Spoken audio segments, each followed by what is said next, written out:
Hello students, how are you all? Welcome to Baji Sir Maths YouTube channel. RRB group D గురించి ప్రతి ఒక్క information మనము upload చేసుకుంటూనే వస్తున్నాము. అండ్ దాంతోపాటు సిలబస్ కూడా ప్రతిదీ మనం డిస్కషన్ చేసుకుంటున్నాం. అండ్ ఈరోజు వచ్చేసి జామెట్రీ అనేది one of the most important topic in RRB group D. Group D ఒక విషయంలోనే కాదు, దాదాపుగా ప్రతి ఒక్క రైల్వే ఎగ్జామ్లో కూడా మోస్ట్ ఇంపార్టెంట్ ప్రాబ్లమ్స్ దీంట్లో నుంచే వస్తూ ఉంటాయి అన్నమాట. యాక్చువల్గా లైవ్ కండక్ట్ చేద్దాం అనుకుని కూడా మన దగ్గర డిజిటల్ బోర్డు లేని కారణంగా లైవ్ అనేది కొంచెం పాసిబుల్ అవ్వదేమో అని చెప్పేసి మొత్తం కూడా ఇలాగే ఎడిట్ కూడా లేకుండా వీడియో చేయడం జరుగుతుంది. జామెట్రీ గురించి ప్రతి ఒక్క ఇంపార్టెంట్ పాయింట్ బేసిక్ లెవెల్ నుంచి జామెట్రీలో ఉండే ప్రతి ఒక్క టాపిక్ కూడా ఈ వీడియోలో మనం డిస్కషన్ చేసుకుందాం. వీడియో లెంత్ చాలా ఎక్కువగానే ఉంటుంది. సో ప్రతి ఒక్కరు కూడా స్టార్టింగ్ నుంచి ఎండింగ్ వరకు చూస్తే ఈ జామెట్రీలో ప్రతి ఒక్క పాయింట్ కూడా మీకు అర్థమవుతుంది. సో ఫస్ట్ మనము జామెట్రీలో స్టార్ట్ చేసుకోవాల్సింది పాయింట్ దగ్గర నుంచి స్టార్ట్ చేసుకుంటాం యాక్చువల్గా అయితే. సో ప్రతి ఒక్కరికి కూడా ఇబ్బంది కలగకుండా ఉండాలి అనే ఉద్దేశంతో తెలుగులో కూడా రాయడం జరిగింది. కాబట్టి తెలుగు మీడియం స్టూడెంట్స్ కూడా చాలా బాగా అర్థమయ్యే విధంగానే ఉంటుంది వీడియో కూడా. ఫస్ట్ మనము చూడండమ్మా, పాయింట్తో స్టార్ట్ చేసుకుందాం. జామెట్రీ రేఖాగణితం అనేది పాయింట్తో ఫస్ట్ స్టార్ట్ అవుతుంది. మనం స్టార్టింగ్ మనము పాయింట్గా తీసుకుంటాం. దీన్నే మనము పాయింట్ అంటాము. సో ఈ పాయింట్కి డైమెన్షన్స్ కూడా ఏమీ ఉండవు. సో ఎలాంటి 3 డైమెన్షనల్ 4 డైమెన్షనల్ అండ్ 2 డైమెన్షనల్ ఇలా అంటూ ఉంటాం కదా మనము. సో అలాగా 2Dలో 2 డైమెన్షన్స్ ఉంటాయి. 2 డైమెన్షన్స్ ఉంటే దాన్ని 2D అంటాం. 0 డైమెన్షన్స్ ఉంటే దాన్ని మనము పాయింట్గా తీసుకుంటాము. అలాగే దీన్ని కొంచెం ఎక్స్టెండ్ చేసాము అంటే ఇది లైన్గా కన్వర్ట్ అయిపోతుంది. ఒక లైన్ని మనం ఎలా తీసుకుంటాము, ఇక్కడ అసలు ఎండ్ పాయింట్స్ ఉండవు. ఒకానొక చోట ఆగుతుందా అంటే ఆగదు. అందుకని చెప్పేసి ఎండ్ పాయింట్స్ అనేవి ఏమీ లేకుండా బోత్ డైరెక్షన్స్లో పాస్ అవుతూ వెళ్తూ ఉంది అంటే దాన్ని ఖచ్చితంగా మనము లైన్గా కన్సిడర్లోకి తీసుకుంటాము. సో నెక్స్ట్ మనకి రే అంటే దీంట్లో half of the part. So దీంట్లో హాఫ్ ఆఫ్ ద పార్ట్ మనం తీసుకుంటే దాన్నే మనము రేగా తీసుకుంటాం, కిరణముగా తీసుకుంటాము. అంటే కిరణం అనేది ఒకానొక పాయింట్ దగ్గర స్టార్ట్ అవుతుంది అండ్ పాస్ అవుతూ వెళ్తూనే ఉంటుంది ఒకానొక డైరెక్షన్లో. అలా పాస్ అవుతూ వెళ్తే దాన్ని ఏమంటామంటే మనము రేగా తీసుకుంటాం. రేకి ఒక ఫిక్స్డ్ పాయింట్ ఉంటుంది. రేకి ఏముంటుందమ్మా, ఒక ఫిక్స్డ్ పాయింట్ ఉంటుంది and passing through endless, pass అవుతూనే వెళ్తుంది. సో ప్రతి ఒక్కరికి తెలియాల్సిన విషయం ఇదంతా కూడా. నెక్స్ట్ మనము లైన్ సిగ్మెంట్ గురించి మినిమం బేసిక్ ఐడియా అనేది ఉండాలమ్మా. ఈ లైన్ సిగ్మెంట్ అంటే ఫిక్స్డ్ లెంత్ ఉంటుంది. ఖచ్చితంగా ఇది ఒక 2 సెంటీమీటర్సా లేకపోతే 5 సెంటీమీటర్సా లేకపోతే 8 సెంటీమీటర్సా ఇలాగా ఫిక్స్డ్ లెంత్ అనేది ఉంటుంది. 2 ఎండ్ పాయింట్స్ కూడా ఉంటాయి. సో అలాగా దేనికైతే ఒక ఫిక్స్డ్ లెంత్ ఉంటుందో దాన్నే మనము ఖచ్చితంగా లైన్ సిగ్మెంట్గా తీసుకుంటాము. జామెట్రీ స్టార్ట్ చేసే ముందు ఇదంతా కూడా ఒక బేసిక్ ఇన్ఫర్మేషన్ అన్నమాట. ప్రాబ్లం చూసిన వెంటనే ఇది ఫలానా పాయింట్కి లింక్ అయి ఉంది అని మనకు ఐడియా రావాలి అంటే ఖచ్చితంగా జామెట్రీ గురించి మంచి పట్టు అనేది ఉండాలి మనకి. ఈ వీడియోలో ప్రతి ఒక్కరికి ఈ జామెట్రీ అంటే ఏంటనేది ఫుల్ ప్లెడ్జ్డ్గా ప్రతిది కూడా డిస్కషన్ చేయడం జరుగుతుంది. నెక్స్ట్ పార్ట్లో వచ్చేసి దీని మీద ప్రీవియస్లో అంటే గ్రూప్ డి ప్రీవియస్లో ఏవైతే ప్రాబ్లమ్స్ అడిగాడో వాటన్నిటిని కూడా డిస్కషన్ చేసుకుందాం, ఓకేనా. సో ఇక్కడ ఈ బేసిక్ నాలెడ్జ్ మనకు వచ్చిన తర్వాత మనం ఇంకా వెంటనే ఆలస్యం చేయకుండా వెళ్ళాల్సింది యాంగిల్స్ అమ్మ. సో యాంగిల్స్లోకి వెళ్ళాలి. అంటే కోణము ప్రతి ఒక్కటి కూడా తెలుగులో రాశాను. జాగ్రత్తగా నేను చెప్పేటప్పుడు తెలుగు మీడియం స్టూడెంట్స్ ఎవరైతే ఉంటే ఈ వీడియో చూస్తున్న వాళ్ళు ఎవరైనా ఉంటే తప్పకుండా పక్కన రాశాను, ఒకసారి వాటికి సంబంధించిన నేమ్స్ కూడా మీరు నోట్ చేసుకోండి, ఓకేనా. వీడియోని ఫస్ట్ టైం చూసే వాళ్ళు తప్పకుండా మన ఛానల్ని సబ్స్క్రైబ్ చేసుకుని ఫాలో అవ్వండి. ఫర్దర్గా ఎలాంటి వీడియో కూడా మీరు మిస్ అవ్వకుండా ఉంటారు. వీడియోని లైక్ చేయడం చాలామంది మర్చిపోయి ఉంటారమ్మా. వీడియోని లైక్ చేసి చూడండి, ఎంతో కష్టపడి ఈ వీడియో అనేది చేస్తున్నాం అనమాట. సో యాంగిల్ కోణం అంటే 2 రేస్కి మధ్యలో ఉండే ఈ ఎంటీ స్పేస్ని మనము యాంగిల్గా తీసుకుంటాం. అంటే 2 కిరణాల మధ్యలో ఉండే ఎంటీ స్పేస్ ఖాళీ స్థలం ఏదైతే ఉంటుందో దాన్నే మనము యాంగిల్గా తీసుకుంటాం. ఒక యాంగిల్ ఫామ్ అవ్వాలి అంటే ఖచ్చితంగా 2 రేస్ అనేది ఉండాలి. ఈ 2 రేస్ మధ్యలో ఉండే ఎంటీ స్పేస్ని మనము యాంగిల్గా తీసుకుంటాం. అయితే ఈ యాంగిల్స్లో కూడా కొన్ని టైప్స్ అనేవి ఉంటాయి. ఆ టైప్స్ కూడా మనము జాగ్రత్తగా డిస్కషన్ చేసుకోవాలి ప్రతిదీ కూడా. ఫస్ట్ మనం డిస్కషన్ చేసుకోవాల్సింది ఎక్యూట్ యాంగిల్.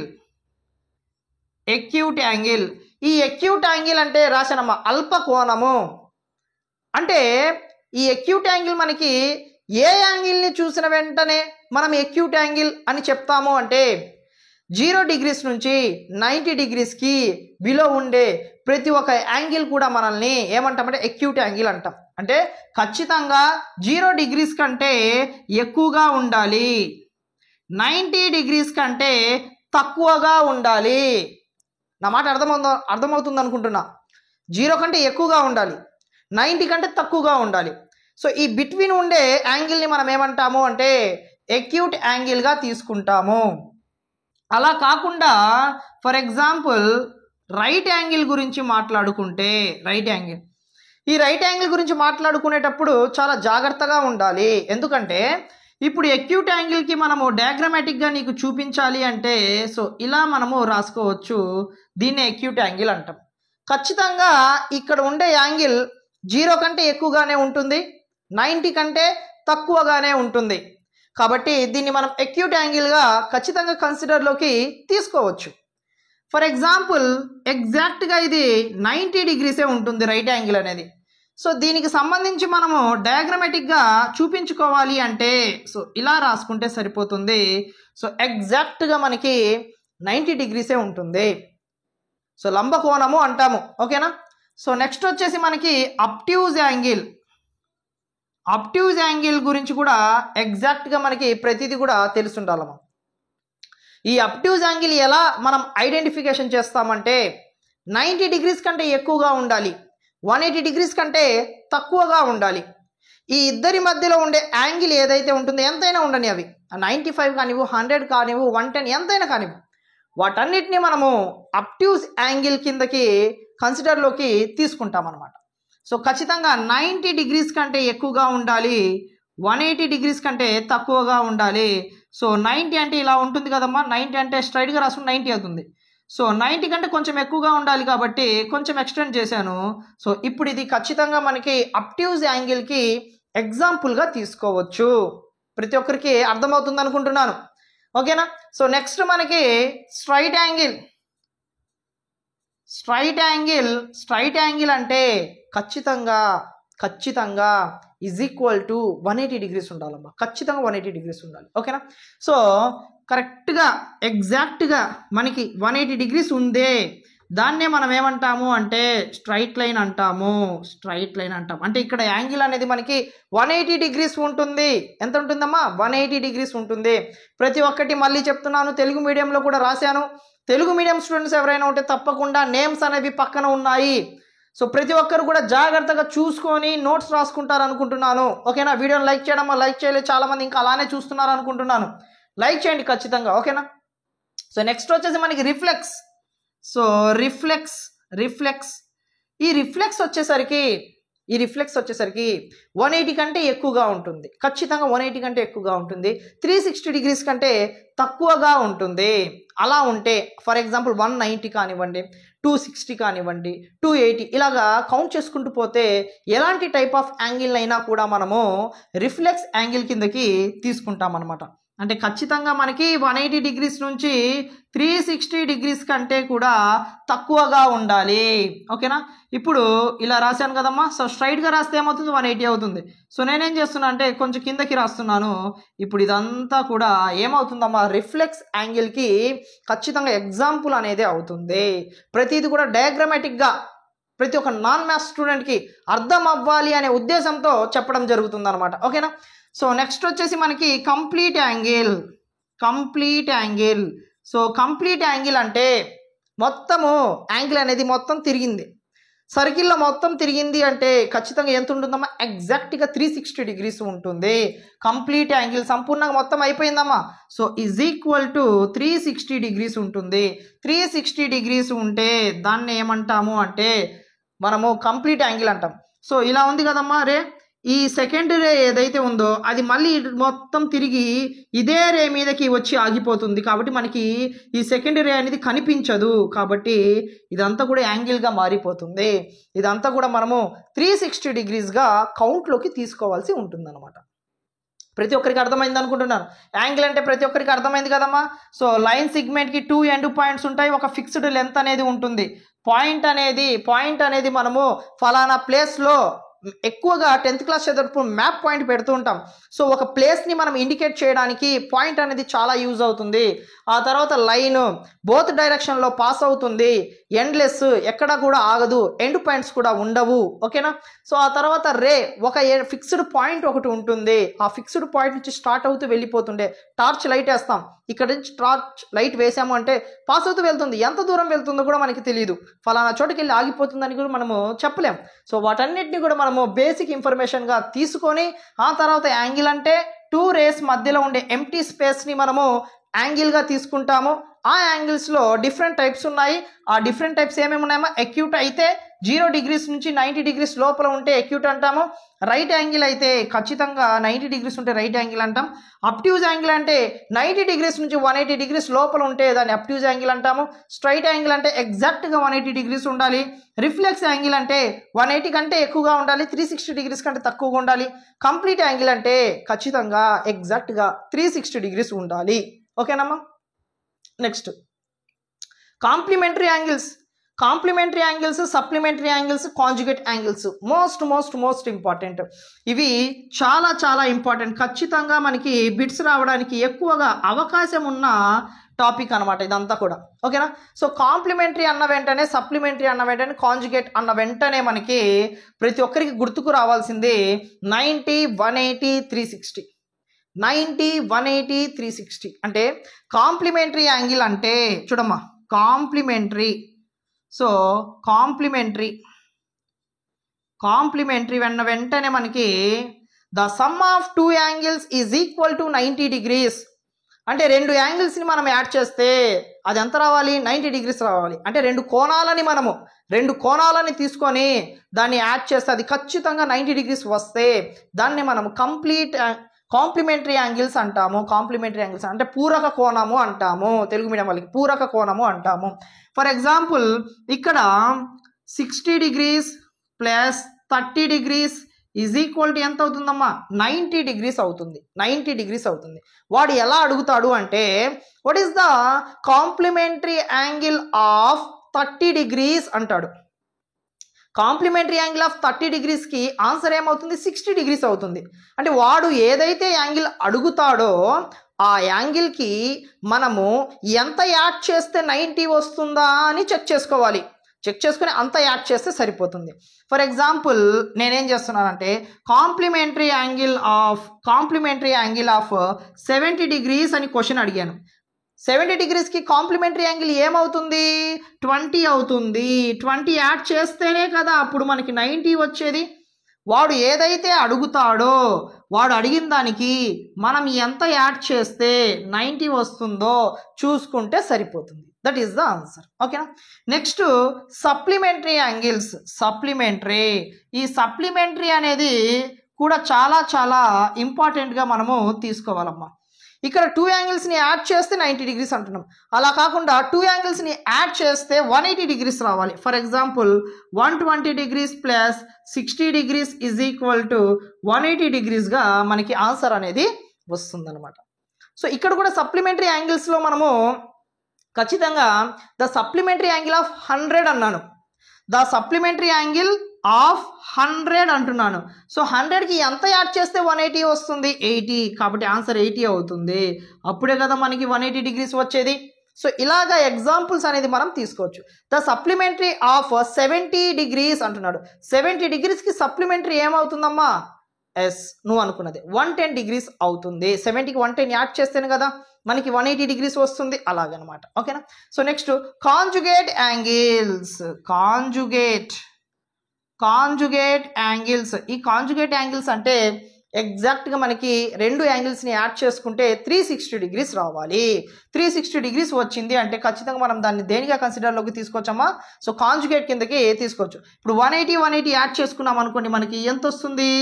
కాంజుగేట్ అంటే 360 వస్తుంది. 180 డిగ్రీస్ ప్లస్ 180 డిగ్రీస్ ఎలాగైనా యాడ్ చేసుకోవచ్చమ్మా, మన ఇష్టం అది.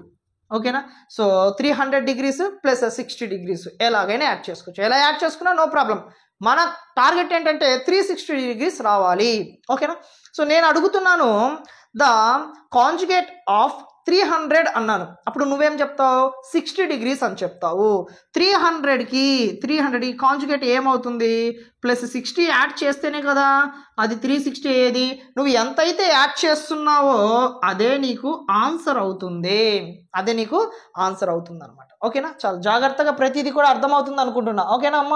సో నెక్స్ట్ వచ్చేసి మనకి అడ్జసెంట్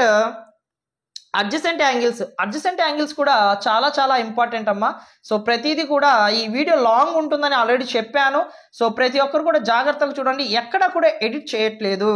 లైవ్ వీడియో అనేది ఎలా అయితే కండక్ట్ చేస్తారో అలాగే కండక్ట్ చేస్తున్నాను. ఎందుకంటే లాంగ్ వీడియో ప్రతిదీ కూడా ఎడిట్ చేసుకోవాలంటే మళ్ళీ చాలా టైం అనేది తీసుకుంటుంది. అందుకని ఈ రెఫ్ చేసేది అంతా కూడా నేను అలాగే ఉంచుతున్నాను. ఎవరికి కూడా ఇబ్బంది లేదేమో అనుకుంటున్నాను. ఓకేనా? ప్రతి ఒక్కరు కూడా అడ్జస్ట్ అవ్వండి. సో ప్రతిదీ కూడా మనము నీట్గా డిస్కషన్ చేసుకుంటున్నాం కాబట్టి సో ఎవరికి కూడా ఇబ్బంది అనేది కలగనివ్వను. So first adjacent angles. ఆసన్న కోణాలు. అడ్జసెంట్ అంటే వెంటనే మనకి గుర్తుకు రావాల్సింది చూడండి అమ్మ, ఒకసారి జాగ్రత్తగా చూడండి. సో ఇలా నేను ఒక యాంగిల్ అనేది డ్రా చేసుకున్నానమ్మా. ఇలా డ్రా చేసుకున్నాను అంటే ఖచ్చితంగా ఇక్కడ ఒక యాంగిల్ అనేది ఫామ్ అవుతుంది, ఇక్కడ కూడా ఒక యాంగిల్ అనేది. సో ఈ 2 యాంగిల్స్ని నేను ఏమంటున్నాను అంటే, ఫర్ ఎగ్జాంపుల్ ఇక్కడ 1 అని రాసుకున్నాను, ఇక్కడ 2 అనేది రాసుకున్నాను. ఇప్పుడు యాంగిల్ 1 యాంగిల్ 2 ఏమవుతాయి? ఖచ్చితంగా అడ్జసెంట్ యాంగిల్స్ అవుతాయి. అంటే దాని అర్థం ఏంటి? పక్కనే ఉన్నాయి కాబట్టి. జాగ్రత్త గుర్తుపెట్టుకోండి. అర్జెంటుగా మనకి ఏమన్నా కావాలనుకోండి ఎక్కడికి వెళ్తాం? పక్కింటికి వెళ్తాం. అంతేనా కదా? పక్కింటికి వెళ్తాం. అలాగా ఏదైనా పప్పు ఉప్పు కావాలంటే పక్కింటికి వెళ్తాం. వెళ్ళి ఓ పప్పు ఇవ్వండి, కొంచెం మా పిల్లోడికి తినిపించాలి, ఉప్పు అయిపోయింది కొంచెం ఉప్పు ఇవ్వండి, ఏదో ఒకటి అడుగుతూ ఉంటాం. అర్జెంటుగా కావాలంటే పక్కింటికి వెళ్తాం. కాబట్టి అడ్జసెంట్ యాంగిల్స్ అంటే పక్కనే ఉంటాయి యాంగిల్స్, మధ్యలో ఎలాంటి యాంగిల్ కూడా డిస్టర్బ్ చెయ్యదు. ఓకేనా? సో అలా ఉంటే మనకి దాన్నే మనము అడ్జసెంట్ యాంగిల్స్ అంటాం అనమాట. ఈ రెండు కూడా. ఫర్ ఎగ్జాంపుల్ నేను ఇక్కడ ఇంకో రే అనేది కట్ చేశాను. ఇప్పుడు ఇక్కడ 3 ఉంది అనుకుంటున్నాను, ఇక్కడేమో 4 ఉంది అనుకుంటున్నాను. ఇప్పుడు 1, 3 అనేది అడ్జసెంట్ యాంగిల్స్ అవుతాయా? అవ్వవు. ఎందుకంటే 1కి పక్కన ఎవరున్నారు? 2 ఉన్నారు. 2కి పక్కన కదా 3 ఉంది, అంటే మధ్యలో ఎవరున్నారు? 2 ఉన్నారు. సార్ నేను ఇటు నుంచి వెళ్తా సార్, 2 అడ్డం వస్తుంది అంటావా? ఇటు నుంచి వెళ్తే 4 అడ్డం వస్తుంది. ఎవరు అడ్డం రాకూడదు, పక్కనే ఉండాలి. కావాలంటే అబ్జర్వ్ చేయి, 1, 4 ఈ రెండు మాత్రం అడ్జసెంట్ యాంగిల్స్ అవుతాయి, ఎందుకంటే పక్కనే ఉన్నాయి కాబట్టి. మళ్ళీ 3, 4 అడ్జసెంట్ యాంగిల్స్ అవుతాయి, పక్కనే ఉన్నాయి కాబట్టి. మళ్ళీ 2, 3 అడ్జసెంట్ యాంగిల్స్ అవుతాయి, పక్కన ఉంటే చాలు. వాటన్నిటిని మనం అడ్జసెంట్ యాంగిల్స్గా కన్సిడర్లోకి తీసుకుంటాం. తర్వాత లీనియర్ పెయిర్.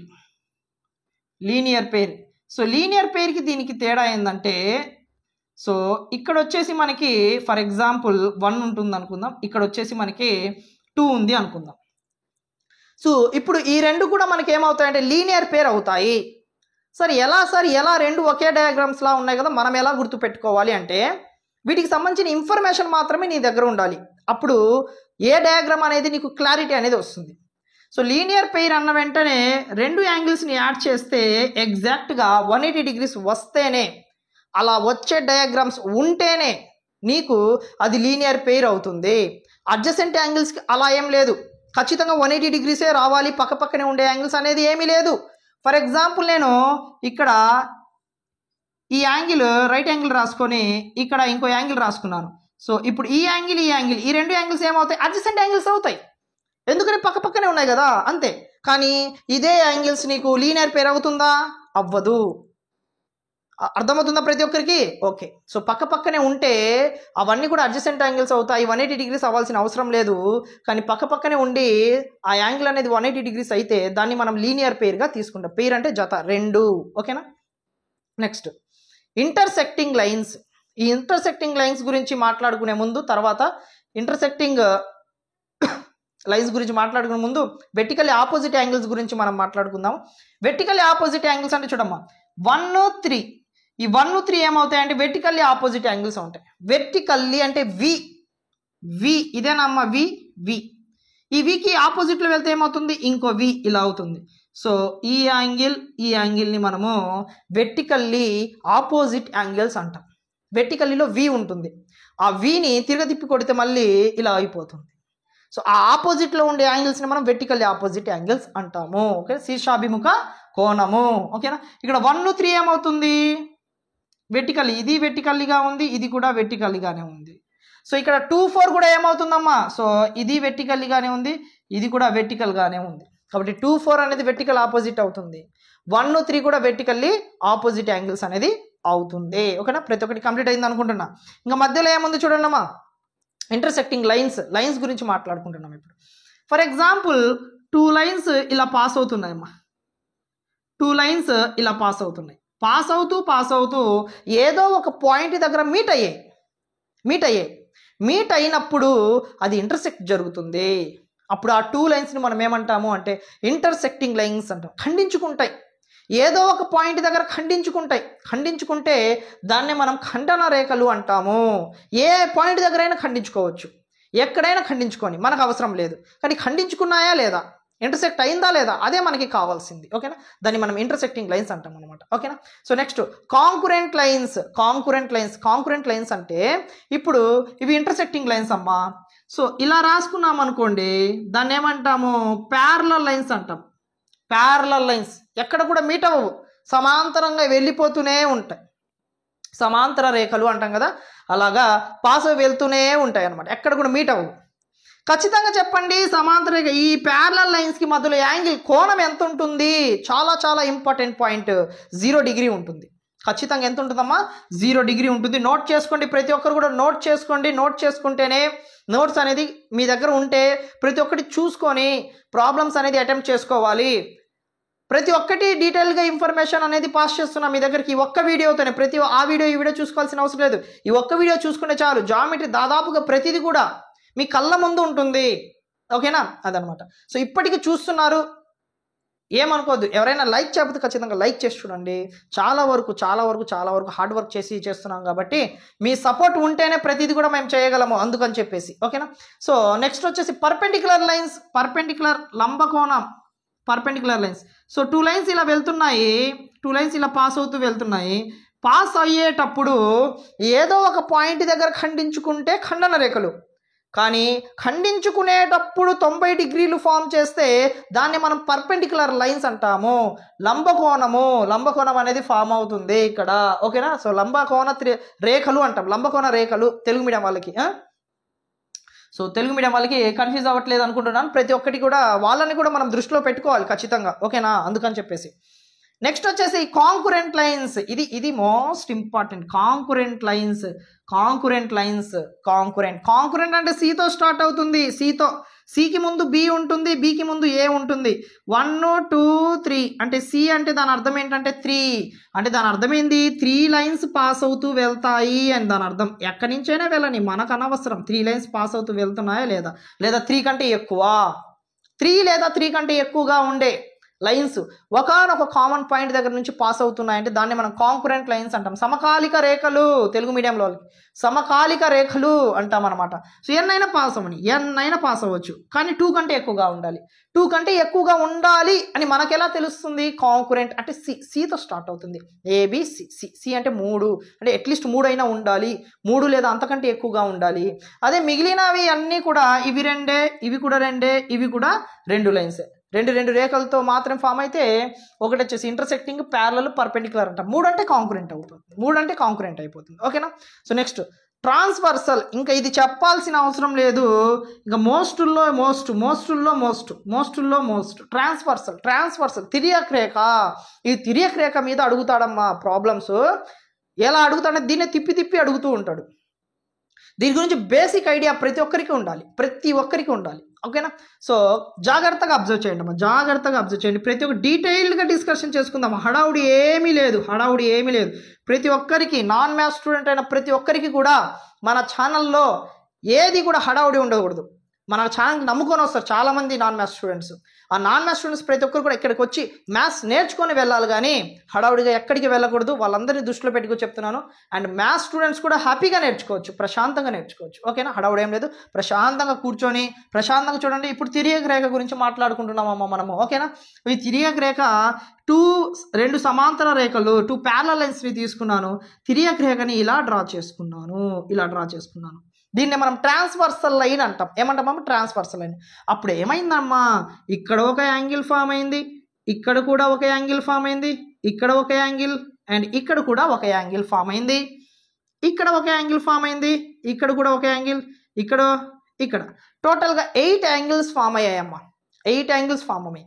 ఈ 8 యాంగిల్స్కి సంబంధించి డీటెయిల్డ్ ఇన్ఫర్మేషన్ ఇప్పుడు నేను చెప్తాను చూడండమ్మా.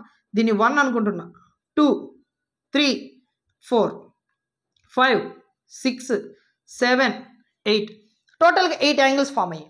ఈ 8 యాంగిల్స్ దాదాపుగా ప్రతి ఒక్కరికి ఒక బేసిక్ ఐడియా అనేది ఉండాలి. కాబట్టి జాగ్రత్తగా మీరు అబ్జర్వ్ చేసుకోండి. ఇవన్నీ నోట్ చేసుకుంటున్నారు కదమ్మా, ప్రతి ఒక్కరు కూడా నోట్ చేసుకోండి ఖచ్చితంగా. లేదంటే విన్నట్టే మళ్ళీ మర్చిపోతారు. మళ్ళీ చూడాలి అంటే అంత పేషెన్స్ మీకు ఉండదు. అందుకనేసి ఇప్పుడు మీ దీంట్లో మనము కొన్ని టైప్స్ ఉంటాయి. దీంట్లో కొన్ని టైప్స్ కరస్పాండింగ్ యాంగిల్స్ అని ఉంటుందమ్మా. Corresponding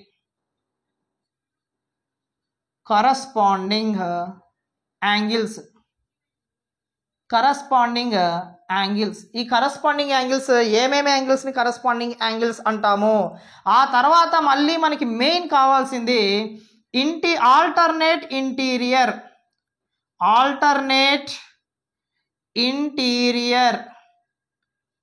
next alternate exterior,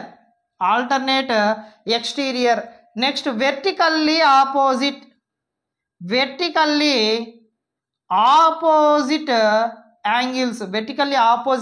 angles, next co exterior and co interior అమ్మ. కో ఇంటీరియర్ యాంగిల్స్ అండ్ కో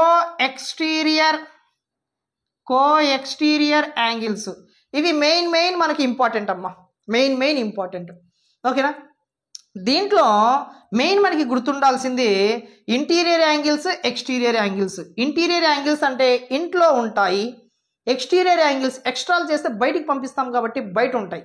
ఓకేనా, సో ఇంటీరియర్ యాంగిల్స్ అంటే ఫస్ట్ 3, 4, 5, 6 ఈ 4 వచ్చేసి ఇంటీరియర్ యాంగిల్స్, ఎందుకంటే ఇంట్లో ఉన్నాయి కాబట్టి. ఈ 2 లైన్స్కి లోపల అంటే ఇంట్లో ఉన్నాయి. ఇవి 1, 2, 7, 8 ఈ 4 యాంగిల్స్ ఎక్స్ట్రాలు చేస్తున్నాయి. ఇవి చాలా బాగా ఎక్స్ట్రాలు చేస్తున్నాయి. ఓకేనా, ఎక్స్ట్రాలు చేస్తున్నాయి కాబట్టి బయట ఉంచాను. ఓకేనా, అర్థమవుతుందా? అదే అనమాట.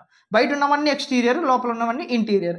ఒక ఐడియా వచ్చిందా? ప్రతి ఒక్కరికి ఒక ఐడియా వచ్చింది. ఓకే, సో ఇప్పుడు మనము ఇక్కడ కరస్పాండింగ్ యాంగిల్స్ అంటే ఈ 8 యాంగిల్స్లో వేటిని మనం తీసుకోవాలి? కర్రస్పాండింగ్, కర్ర పక్కన ఉండే యాంగిల్స్ని కర్రస్పాండింగ్ అంటాము. కర్ర ఎందుకు మనం తీసుకునేది?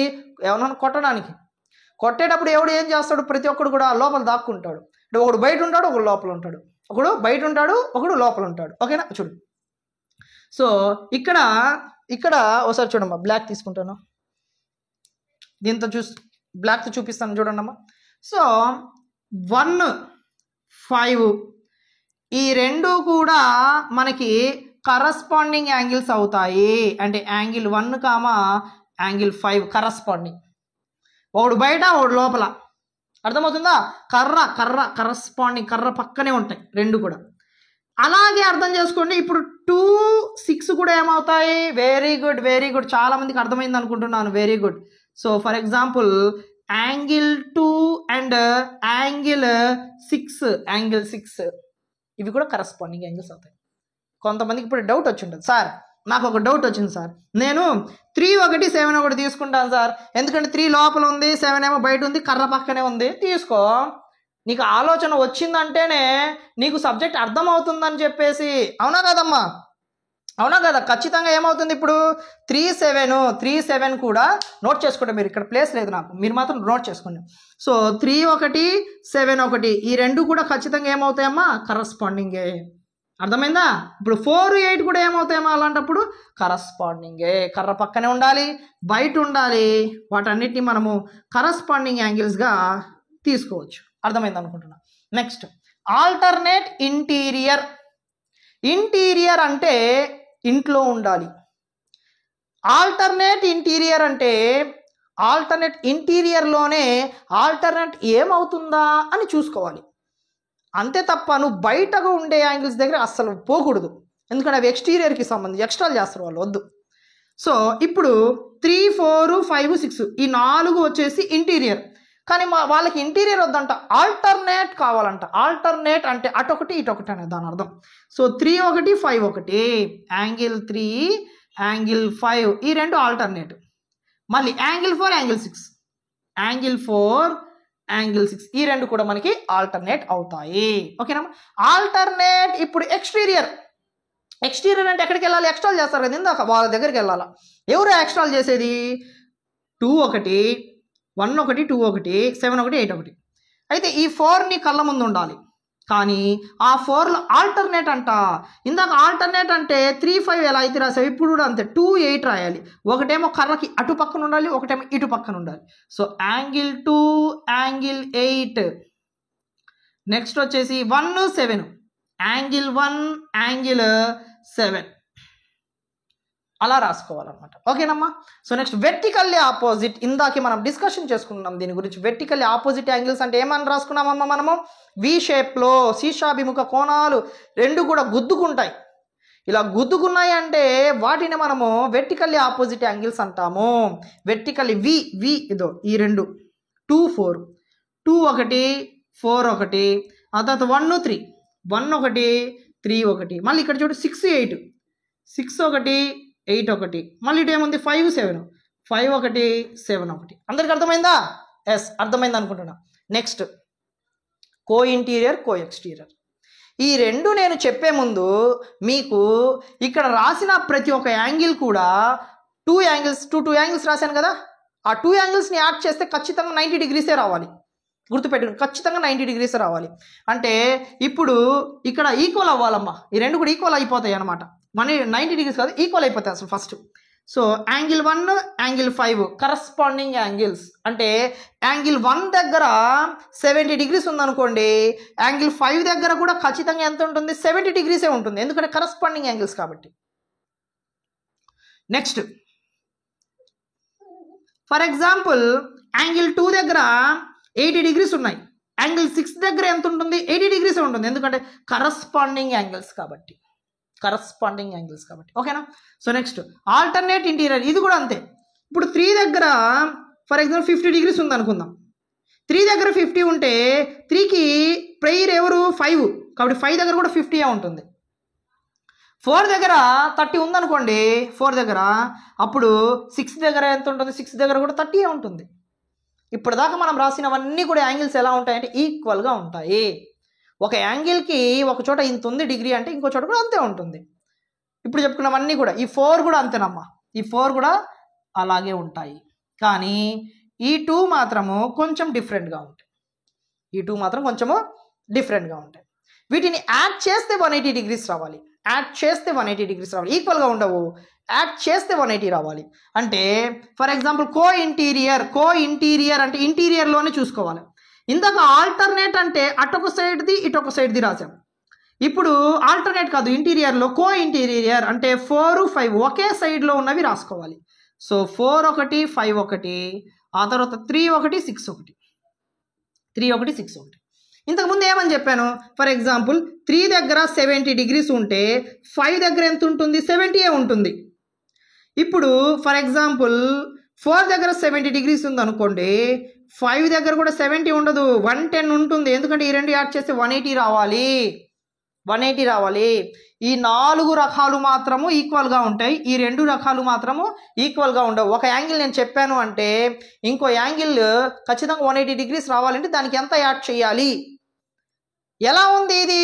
ఇంతకుముందు మనం చెప్పుకుని ఉన్నాము. ఎక్కడ చెప్పుకుని ఉన్నాము? సప్లిమెంటరీ దగ్గర చెప్పుకున్నాం. సప్లిమెంటరీ దగ్గర సేమ్ సప్లిమెంటరీ రూల్ అనేది ఇక్కడ మనకి యాడ్ అవుతుంది. సో ఇప్పుడు మనకి కో ఎక్స్టీరియర్ నేను చెప్తానుగా, ఎలా గుర్తుపెట్టుకోవాలి నేను చెప్తాను, ఏమి ఇబ్బంది పడాల్సిన అవసరం లేదు. సో ఇప్పుడు ఇక్కడ 1:8, ఈ 1:8 ఎలా ఉందమ్మా? ఎక్స్టీరియర్లో ఉంది, అది కూడా సేమ్ సైడ్ ఉంది కాబట్టి కో ఎక్స్టీరియర్ అవుతుంది. 2:1 7:1 ఈ రెండు కూడా బయటే ఉన్నాయి కదా, కాబట్టి ఇవి కూడా ఏమవుతాయి? మనకి ఎక్స్టీరియరే అవుతాయి. సో కో అన్న మాట కనబడిందంటే చూడమ్మా, జాగ్రత్త చూడాలి, 180 రావాలి. కో కనబడితే 180 రావాలి. ఇంకేం కనబడినా కూడా అవి అన్నీ ఈక్వల్గా ఉంటాయని దాని అర్థం. ఓకేనా? ఇంకొకటి ఇక్కడ మీరు గుర్తుపెట్టుకోవాల్సింది, ఈ 3 కాంప్లిమెంటరీ సప్లిమెంటరీ కాంజుగేట్ ఉంది. కాంప్లిమెంటరీ అంటే సిని 90 చేసా, అదే కదా మనకు కావాల్సింది. కాంప్లిమెంటరీ అంటే 90. ఎస్ సప్లిమెంటరీ ఎస్ 180, సప్లిమెంటరీ అంటే 180. ఇక కాంజుగేట్ అంటే ఎంత రావాలి? 360 రావాలి, అంతే. 360 రావాలి అంతే. ఓకేనా? ప్రతి ఒక్కరికి అర్థమైంది అనుకుంటున్నాను. సో ఇవి ట్రాన్స్వర్సల్కి సంబంధించి మోస్ట్ ఇంపార్టెంట్ అమ్మా ప్రతిదీ కూడా. సో డీటెయిల్డ్గా ప్రతిదీ కూడా జాగ్రత్తగా నోట్ చేసుకోండి. నోట్ చేసుకుంటేనే ప్రతి ఒక్కరికి కూడా అర్థం అవుతుంది. ఓకేనా? సో నోట్ చేసుకోకుండా విని వదిలేస్తే మాత్రం అర్థం కాదు. ఈ ఒక్క వీడియో చాలు మీకు జామెట్రీ మీద ఎలాంటి ప్రాబ్లం వచ్చినా ఈజీగా మీరు ప్రతిదీ కూడా చేసుకోవచ్చు అనమాట. ఓకేనా? నెక్స్ట్ త్రిభుజం ట్రయాంగిల్ గురించి మాట్లాడుకుందాం. ఇప్పుడు ట్రయాంగిల్ గురించి మాట్లాడుకుందాం. అసలు ఏంటమ్మా ఈ ట్రయాంగిల్ అంటే నాకు అర్థం కాక అడుగుతాను. What is mean by triangle? ఏంటి అసలు ట్రయాంగిల్ అంటే? Triangle is a simple closed figure is called as a triangle with 3 sides. 3 sidesతో సింపుల్ క్లోజ్డ్ ఫిగర్ అంటే దాన్ని మనం ట్రయాంగిల్గా తీసుకుంటాము. సో ఇక్కడ దీన్ని ఈ ఏని బిని సిని ఏమంటాము అంటే వెర్టిసెస్ అంటాము. ఏమంటామమ్మా? వెర్టిసెస్. సో వెర్టిసెస్ని ఏమంటాం? ఏ కామా బి కామా సిగా తీసుకుంటాము. ఆ తర్వాత సైడ్ ఏమంటాము?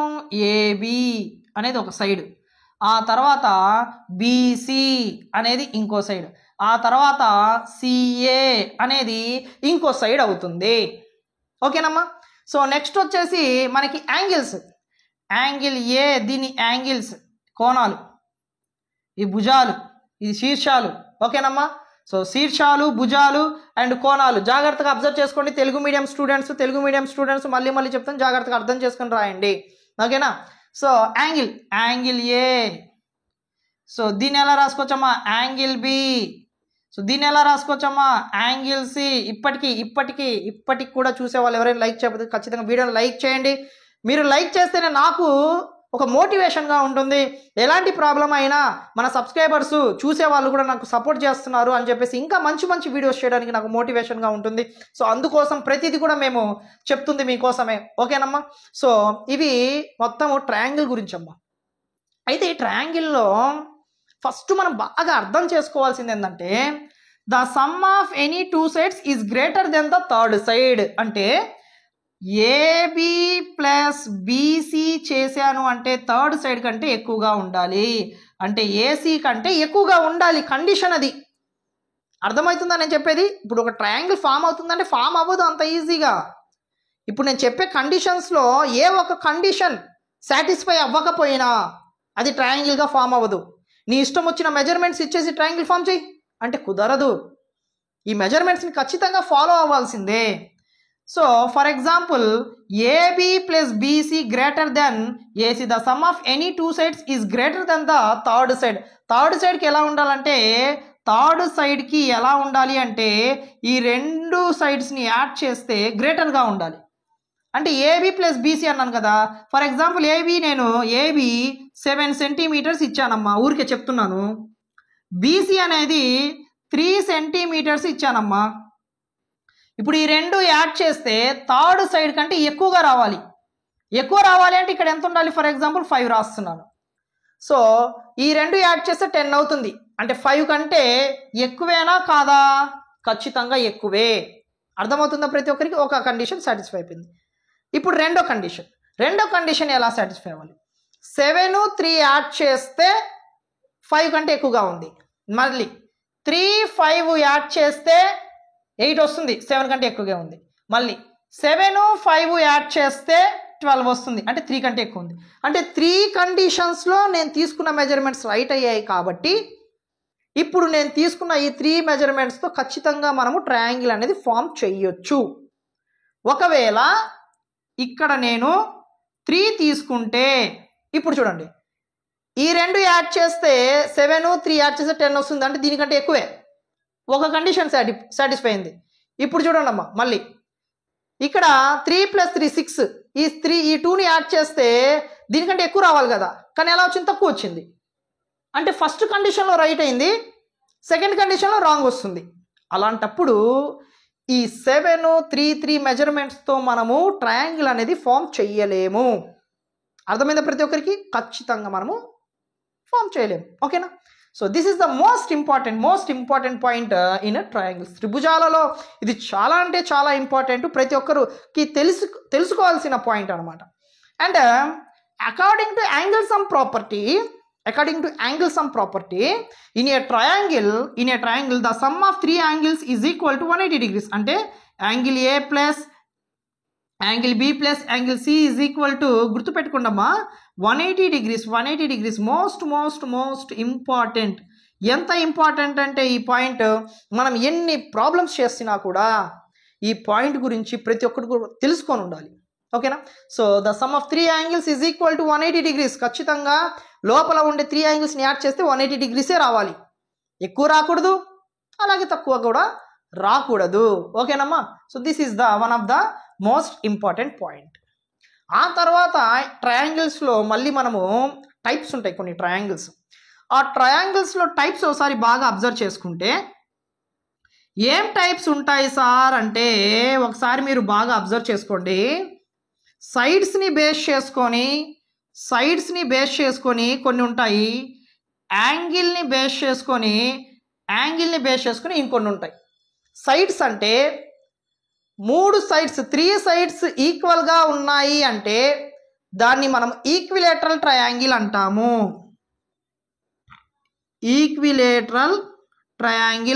3 సైడ్స్ ఈక్వల్గా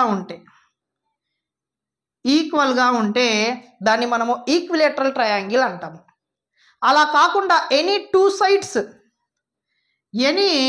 టూ సైడ్స్ ఉంటే దాన్ని మనము ఐసోసేల్స్ ట్రయాంగిల్ అంటాం.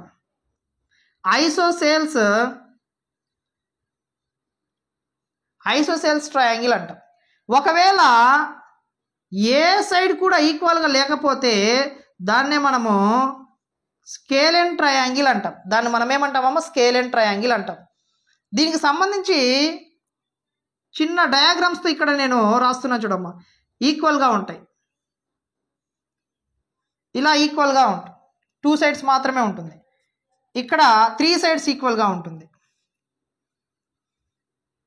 ఇక్కడ ఈ 2 సైడ్స్, ఈ సైడ్ డిఫరెంట్గా ఉంటుంది. ఇలా డిఫరెంట్గా ఉంటే మాత్రం స్కేలెన్ ట్రయాంగిల్ అంటాం. ఎనీ 2 సైడ్స్ ఈక్వల్గా ఉంటే ఐసోసేల్స్ ట్రయాంగిల్ అంటాం. ఆ తర్వాత అన్ని సైడ్స్ ఈక్వల్గా ఉంటే దాన్ని మనము ఈక్విలేటరల్ ట్రయాంగిల్ అంటాం. ఇవి సైడ్స్కి సంబంధించి. ఆ తర్వాత ఎక్యూట్ యాంగిల్డ్ ట్రయాంగిల్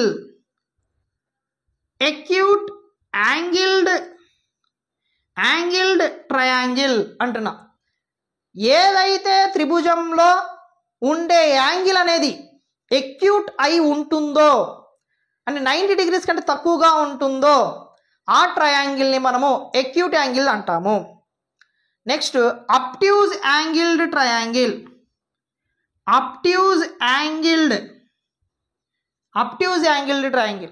ఏ ట్రయాంగిల్లో అయితే 90 degrees కంటే ఎక్కువగా ఉంటుందో, అంటే ఇప్పుడు ఎక్యూట్ యాంగిల్ ఉందమ్మా, ఇది ఎలా రాసుకోవచ్చు మనము? ఇలా రాసుకోవచ్చు. అబ్ట్యూజ్ యాంగిల్ ఉంది. ఈ అబ్ట్యూజ్ యాంగిల్ ఎలా రాసుకోవచ్చు? ఇలా రాసుకోవచ్చు. ఇక్కడ అబ్ట్యూజ్ అంటే 90 కంటే ఎక్కువగా ఉంటుంది యాంగిల్ అనేది ఆ ట్రయాంగిల్లో. Next right angled triangle. Right angled triangle. Right angle triangle అంటే ఆ ట్రయాంగిల్ ఖచ్చితంగా ఎంత ఉండాలి? 90 డిగ్రీసే ఉండాలి. ఇలా 90 డిగ్రీసే ఉంటే దీన్నే మనము రైట్ యాంగిల్డ్ ట్రయాంగిల్ అంటాం. So this is the triangle. Triangle సంబంధించి one of the most important అనమాట ఇదంతా కూడా. ఇదే ట్రయాంగిల్లో మనకి ఈ లోపల ఉండే ఎంప్టీ స్పేస్ ఏదైతే ఉంటుందో ఆ ఎంప్టీ స్పేస్ని మనము ఏరియాగా తీసుకుంటాము. ఏరియాని మనం ఫైండ్ అవుట్ చేసుకునేటప్పుడు హాఫ్ బేస్ ఇంటూ హైట్గా తీసుకుంటాము. హాఫ్ బేస్ ఇంటూ హైట్గా తీసుకుంటాం. వైశాల్యాన్ని ఫైండ్ అవుట్ చేయాలి అంటే, వైశాల్యాన్ని ఫైండ్ అవుట్ చేయాలంటే బేస్ అంటే భూమి, హైట్ అంటే ఎత్తు. ఎత్తుని మనం ఆల్టిట్యూడ్స్ అని కూడా అనొచ్చు. ఎత్తుని హైట్ని మనం ఆల్టిట్యూడ్ అని కూడా అనొచ్చు. ఓకేనమ్మా. సో పెరిమీటర్ అంటే చుట్టూ కొలత. చుట్టూ కొలత అంటే అన్ని సైడ్స్ని మనం యాడ్ చేసుకుంటే సరిపోతుంది. విలేజెస్లో ఉండే వాళ్ళకి ఈ వైశాల్యము చుట్టూ కొలత ఎక్కడ యూజ్ చేస్తారు అంటే, ప్రతి ఒక్కరికి ఐడియా ఉంటుంది అనుకుంటున్నాను. ఐడియా లేకపోతే మాత్రము ఒక్కసారి గుర్తు తెచ్చుకోండి. ప్రతి ఒక్కరికి విలేజెస్లో పొలాలు ఉంటాయి. ఆ పొలం మధ్యలో మేము నాటు వేయాలి అంటాము. నాటు వేయాలి అంటే దేన్ని బేస్ చేసుకుని వేస్తున్నావు? నువ్వు ఏరియాని బేస్ చేసుకుని వేస్తున్నావు. మధ్యలో వేస్తున్నావు, పొలం మధ్యలో నాటుతున్నావు. నాటింది ప్రతిదిగా మొక్కగా మారిపోతుంది. ఆ తర్వాత పంట చేతికి వస్తుంది. దానన్నింటినీ మనం వైశాల్యం అంటే 1 ఎకరం ఉంది, ఆ 1 ఎకరంలో ఎంత నాటాలి, ఏం దానికి ఖర్చు ఎంత అవుతుందంటే ఆ వైశాల్యాన్ని బట్టి ఖర్చు అనేది ఎస్టిమేట్ చేస్తాం. పంట వేసిన తర్వాత చుట్టూ కంచె వేస్తాం, ఏదైనా యానిమల్స్ రాకుండా ఉండడానికి. కంచె వేయాలి, బజార్కి వెళ్ళి కొనుక్కొని రావాలి. కంచె తీసుకొని రావాలి అంటే అది ఎంత ఉంది? 2 ఎకరాలు ఉన్నాయి అనుకుందాం. 2 ఎకరాలు ఉన్నాయంటే మధ్యలో ఉండే ఏరియాని బేస్ చేసుకుని ఎస్టిమేట్ వేయరు, చుట్టూ ఉండేదాన్ని ఎస్టిమేట్ వేస్తారు. కొంతమందికి స్క్వేర్ షేప్లో ఉంటుంది, కొంతమందికి రెక్టాంగిల్ ఉంటుంది, కొంతమంది వంకర టింకర్గా ఉంటుంది. 2 ఎకరాలు అనేది ఎలా పడితే అలా ఉంటుంది. కానీ చుట్టూ కౌంట్ చేస్తారు. కౌంట్ చేసుకుని ఎంత అయితే ఉంటుందో ఆ లెంత్ మొత్తాన్ని తీసుకెళ్ళి అడిగితే ఇన్ని మీటర్స్ అని వాళ్ళు ఇస్తే మొత్తం కంచె వేసేస్తారు. దాన్ని చుట్టూ కొలత అంటాం. సో చుట్టూ కొలత అంటే అన్ని సైడ్స్ని యాడ్ చేస్తేనే చుట్టూ కొలత. అంటే AB plus BC plus CA ఇలా రాసుకుంటే మనకి ట్రయాంగిల్స్ గురించి దాదాపుగా ప్రతి ఒక్క ఇన్ఫర్మేషన్ కూడా మనం డిస్కషన్ చేసుకున్నట్టు అవుతుంది. ఒకసారి ప్రతి ఒక్కరు కూడా దీన్ని నోట్ చేసుకోండి, చాలా ఇంపార్టెంట్. నేను పక్కకి జరుగుతున్నాను.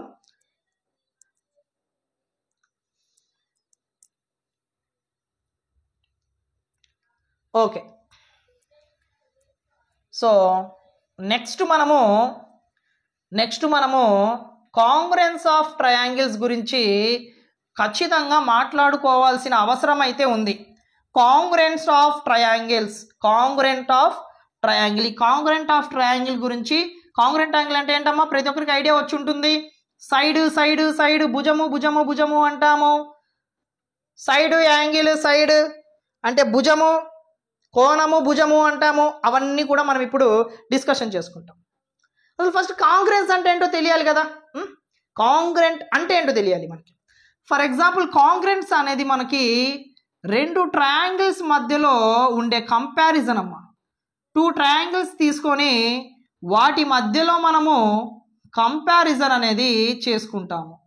కంపారిజన్ చేసుకునేటప్పుడు వాటి మధ్యలో ఏదైతే సూట్ అవుతుందో, సూట్ అయ్యే రూల్ని యూజ్ చేసి కాంగ్రుయెంట్ అంటాం. ఓకేనా. సో ఇక్కడ చూడండి, నేను ఈ 2 ట్రయాంగిల్స్ తీసుకున్నాను. ఈ 2 కాంగ్రుయెంట్ అంటున్నానమ్మా. కాంగ్రుయెంట్ అంటే సింబల్ ఇది, దీన్ని కాంగ్రుయెంట్ అన్నాం. సరే కాంగ్రుయెంట్ అని చెప్తున్నారు సార్, బాగానే ఉంది. కాంగ్రుయెంట్లో ఏ రూల్ యూజ్ అవుతుంది అది చెప్పండి. ఎస్ఎస్ఎస్ రూలా, ఎస్ఏఎస్ రూలా, ఏఎస్ఎస్ రూలా, ఏఎస్ఏ రూలా, లేకపోతే ఆర్హెచ్ఎస్ రూలా? ఏ రూల్ సార్ చెప్పండి, అది చెప్పండి ముందు మాకు. అది చెప్తే అది అవుతుందా కాదనేది నేను చెప్తా అని మీరు అనుకోవచ్చు. ఇప్పుడు నేను ఈ 2 కూడా కాంగ్రుయెంట్ ఎస్ఎస్ఎస్ రూల్ వల్ల సాటిస్ఫై అవుతుంది అని చెప్తా. అలా చెప్పాలి అంటే దాని అర్థం ఏంటి? ఏబి డిస్టెన్స్ ఎంతైతే ఉంటుందో పీక్యూ డిస్టెన్స్ కూడా అంతే ఉండాలి. దీన్ని కరస్పాండింగ్ సైడ్స్ అంటాం. ఓకేనా.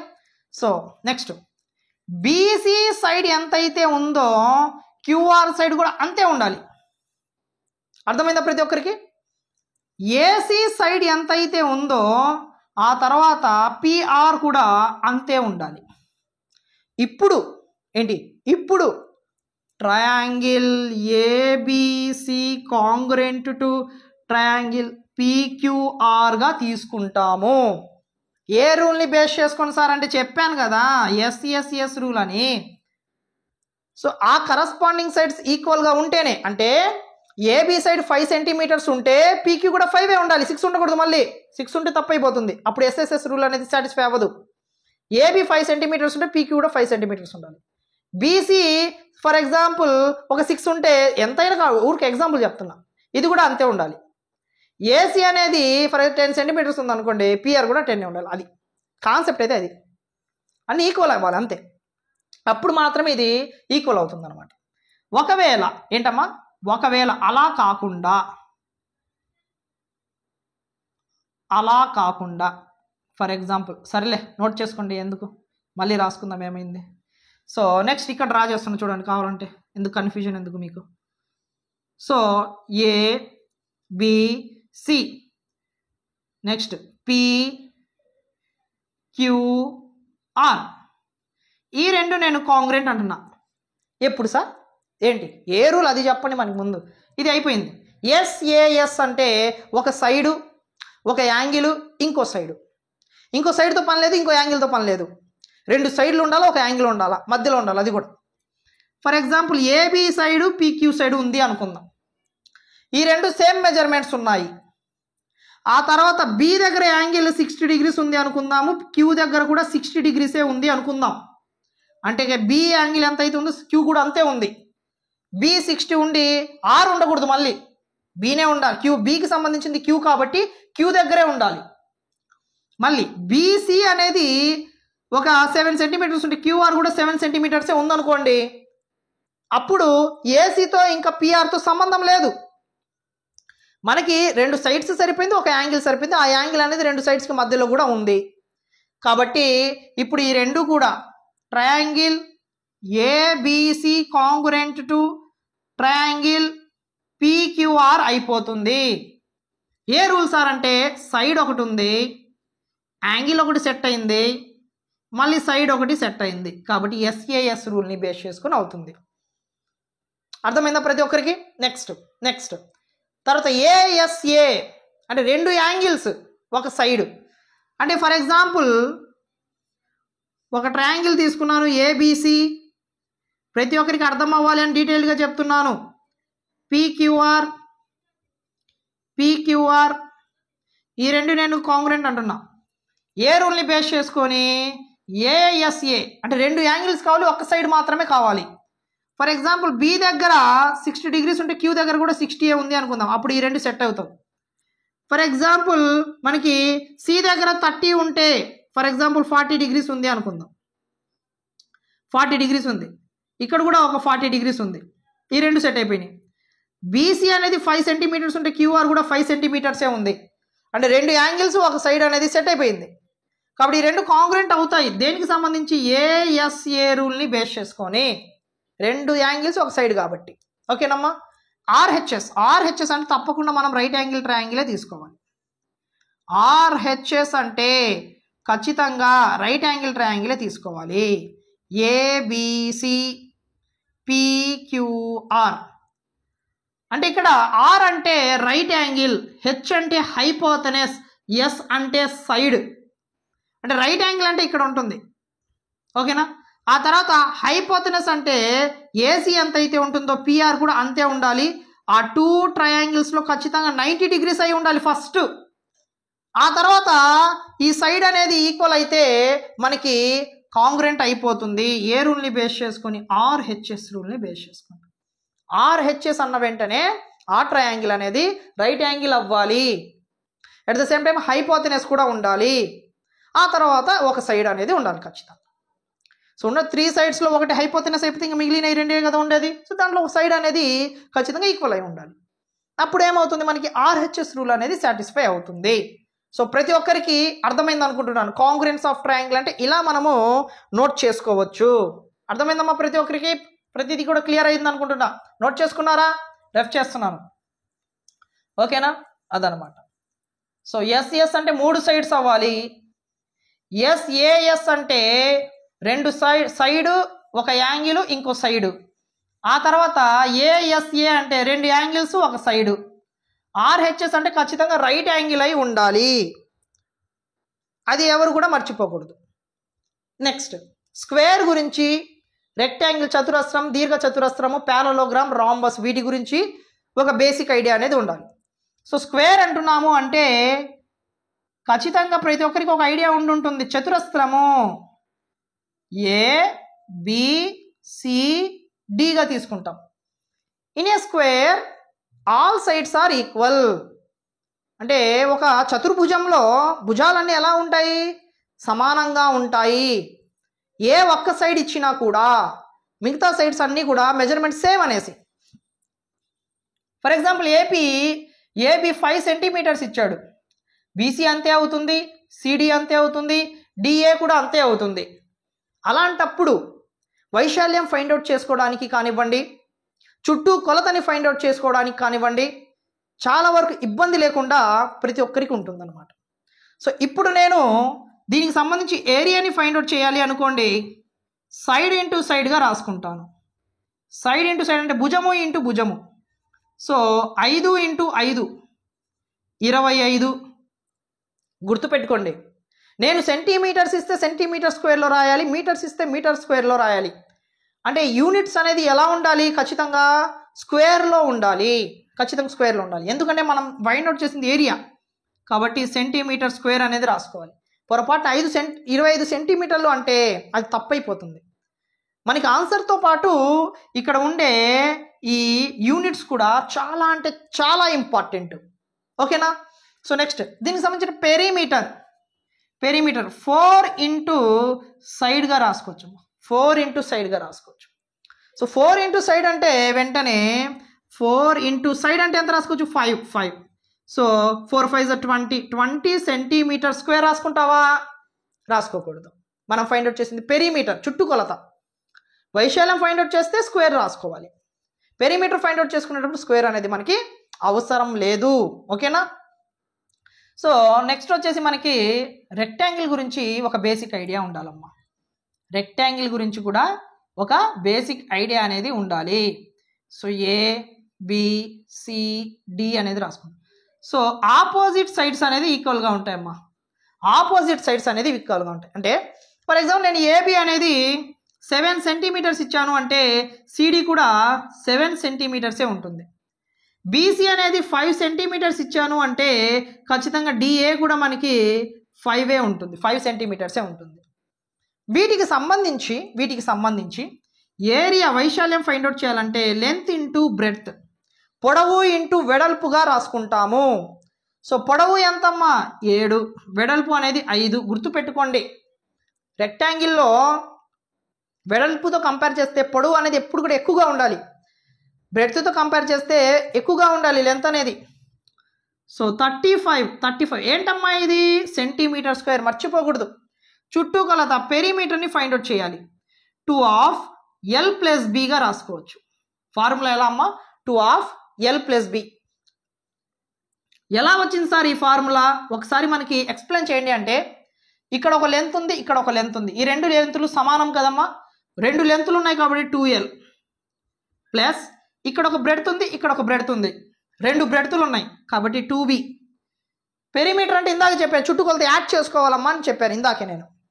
సో ఇక్కడ 2 కామన్ తీసుకుంటా నేను, L+B. సో ఫార్ములా అనేది మనకి వచ్చేసింది. ఓకేనా? 2/L అంటే ఎంత? 7 ప్లస్ B అంటే ఎంత వస్తుందమ్మా? 5. That is equal to 2. 7 + 5 ఎంతమ్మా? 12. సో 12 2s are ఎంత? 24. ఏంది ఇది? సెంటీమీటర్స్ మాత్రమే. సెంటీమీటర్స్ని మాత్రమే మనం తీసుకోవాలి చుట్టుకొలత కాబట్టి. ఆ తర్వాత మనకి one of the most important parallelogram, సమాంతర చతుర్భుజం. సో ప్యారలోగ్రామ్ అనేది ఇలా ఉంటుంది. A B C D. ఇది కూడా ఆపోజిట్ సైడ్స్ ఎలా ఉంటాయంటే ఈక్వల్గా ఉంటాయి. ఇక్కడ బీడీని ఒక డయాగోనల్ అంటాము, ఏసీని ఇంకో డయాగోనల్ అంటాము. ఇక్కడ కూడా ఏసీ అంటే ఒక డయాగోనల్ అవుతుంది, బీడీ అంటే ఇంకో డయాగోనల్ అవుతుంది, ఏసీ అంటే ఒక డయాగోనల్ అవుతుంది, బీడీ అంటే ఇంకో డయాగోనల్ అవుతుంది. సో ఒక పాయింట్ దగ్గర మీట్ అవుతాయి ఖచ్చితంగా కూడా. సో వీటికి సంబంధించి మనము ఏరియాని ఫైండ్ అవుట్ చేసుకోవచ్చు, అలాగే చుట్టుకొలతని కూడా మనము ఫైండ్ అవుట్ చేసుకోవచ్చు. సో దీంట్లో ఏరియాని మనం ఫైండ్ అవుట్ చేయాలి అంటే లెంత్ ఇంటూ బ్రెడ్త్గా రాసుకుంటే సరిపోతుంది. సో లెంత్ ఇంటూ బ్రెడ్త్గా రాసుకుంటే ఇక్కడ ఏమవుతుంది, మనకి రెక్టాంగిల్ వచ్చేస్తుంది. మరి ఇక్కడ ఎలా వస్తుంది సార్ అంటే దీనికి సంబంధించి జాగ్రత్తగా అబ్జర్వ్ చేసుకోవాలి, ఎందుకంటే చాలామంది ఇక్కడ కన్ఫ్యూజ్ చేస్తారు. రెక్టాంగిల్ ఇది సేమ్గానే ఉంది కదా, ఆపోజిట్ సైడ్ ఈక్వల్గా ఉంది కాబట్టి అనేసి. సో ఖచ్చితంగా గుర్తుపెట్టుకోండమ్మా, ఇక్కడ లెంత్ బ్రెడ్త్తో మనకి పని ఉండదు. గుర్తుపెట్టుకోండి, బి ఇంటూ హెచ్గా రాసుకోవాలి ప్యారలోగ్రామ్లో. ప్యారలోగ్రామ్ అంటే సమాంతర చతుర్భుజము. ఈ సమాంతర చతుర్భుజంలో అందరూ కన్ఫ్యూజ్ అవుతారు ఇక్కడ. సో బి ఇంటూ హెచ్గా రాసుకోవాలి, గుర్తుపెట్టుకోండి. ఎందుకు గుర్తుపెట్టుకోవాలి అంటే ఈ సమాంతర చతుర్భుజంలో ప్యారలోగ్రామ్లో ఇంతవరకు క్లోజ్ చేస్తే కింద పార్ట్ చూడడానికి ట్రయాంగిల్ లాగా ఉంది. ట్రయాంగిల్ ఇందాక ఏం ఫార్ములా చెప్పాను, ఆఫ్ బి ఇంటూ హెచ్ అని చెప్పాను. అంటే ప్యారలోగ్రామ్లో హాఫ్ ఉంది కాబట్టి, సగం ఉంది కాబట్టి ఈ బి ఇంటూ హెచ్కి హాఫ్ కాబట్టి బై 2 చేసాం. బై 2 చేస్తే ట్రయాంగిల్ ఫార్ములా వచ్చేస్తుంది. ఓకేనా. తర్వాత చుట్టుకొలత పెరిమీటర్. పెరిమీటర్ని మనం ఎలా ఫైండ్ అవుట్ చేయాలి, సేమ్ ఫార్ములా వేసుకుంటే సరిపోతుంది పెరిమీటర్కి మాత్రం. సో ఇక్కడ కన్ఫ్యూజ్ అవ్వాల్సిన అవసరం లేదు, 2/L+B. ఎందుకంటే చుట్టుకొలత అన్నీ కూడా సమానమే కాబట్టి ఏదైనా కానివ్వండి, సమానం కానివ్వండి అవ్వకపోనివ్వండి, చుట్టుకొలత అంటే అన్నీ యాడ్ చేసుకోవడం కాబట్టి. ఓకేనా. So next rhombus. రాంబస్ అనేది one of the most important. ABCD. దీంట్లో డయాగోనల్స్ అనేవి కీ రోల్ ప్లే చేస్తాయి. డయాగోనల్ అనేవి కీ రోల్ ప్లే చేస్తాయి. సో జాగ్రత్తగా ఇక్కడ చూసుకోవాలి. సో ఈ పొడవుగా AD ఉన్నదాన్ని D1 అనుకుంటున్నాను, BC ఉన్నదాన్ని D2 అనుకుంటున్నాను. సో దీనికి సంబంధించిన ఫార్ములాస్ కూడా మనము ఈజీగానే రాసుకోవచ్చు. సో ఇక్కడ ఇది చూడడానికి ఎలా ఉంది, మనకి అన్ని సైడ్స్ కూడా ఈక్వల్గా ఉన్నాయి. సో అన్ని సైడ్స్ కూడా మనకి ఈక్వల్గా ఉంటే దీనికి సంబంధించి మనం ప్రతిదీ కూడా జాగ్రత్తగా రాసుకోవాలి. ఇవన్నీ కూడా మనకి దేనికి కంపారిజన్ లాగా ఉన్నాయమ్మా, సో మనకి స్క్వేర్కి కంపారిజన్ లాగా ఉన్నాయి. సో స్క్వేర్కి కంపారిజన్ లాగా ఉన్నాయి కాబట్టి దీనికి పెరిమీటర్ ఫార్ములా ఇందాక దీనికి ఎలా అయితే రాసుకున్నామో అలాగే perimeter is equal to 4 into సైడ్గా రాసుకుంటాము. ఓకేనా. ఆ తర్వాత ఏరియాని A is equal to half D1 into D2గా రాసుకుంటాం. ఆఫ్ D1 ఇంటూ D2గా రాసుకుంటాం. సో ఇవి రాంబస్కి సంబంధించిన ఏరియా కానివ్వండి, పెరిమీటర్ కానివ్వండి. మెజర్మెంట్స్ ఇచ్చినప్పుడు ఇక్కడ ఎలా అయితే మనం సాల్వ్ చేసుకున్నామో అలాగే ఇక్కడ కూడా సాల్వ్ అనేది చేసుకోవచ్చు ఈజీగా. సో డయాగోనల్స్ వాడే ఇచ్చేస్తాడు, ఇచ్చిన డయాగోనల్స్ని మనము హ్యాపీగా దీంట్లో సబ్స్టిట్యూట్ చేసుకుంటే వైశాల్యం కానివ్వండి లేకపోతే చుట్టుకొలత కానివ్వండి ఈజీగా మనము ఫైండ్ అవుట్ చేసుకోవచ్చు. ఒక్కసారి నోట్ చేసుకున్నాము, ఇదంతా కూడా నేను రెఫ్ చేసేస్తాను, పక్కకు జరుగుతున్నాను. సో ఒకసారి ప్రతిదీ కూడా నోట్ చేసేసుకోండి.